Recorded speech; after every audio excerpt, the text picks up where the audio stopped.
আজকের গল্পটা হলো একটি শিক্ষণীয় গল্প। এখানে চরিত্রে আছে একজন শিয়াল আর একজন কুমির। কুমিরটা হলো খুবই অলস, সে সারাদিন শুধু ঘুমায় আর ঘুমায়।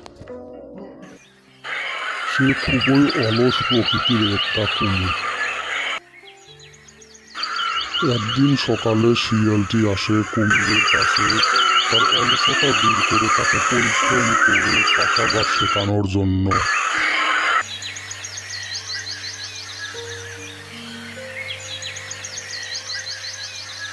এই কুমু, সকাল সকাল ঘুমাও কেন? ঘুম না দিলে শরীর ঠিক থাকে না শিলা। শরীর ঠিক রাখতে পরিশ্রম লাগে। চল চাষাবাদ শুরু করি, নিজের খাবার নিজেরাই ফলাবো।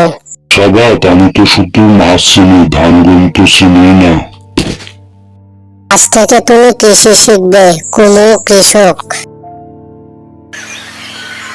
তারপর শিয়ালটি সেখান থেকে চলে গেল পরের দিন জমি খননের প্রস্তুতির জন্য।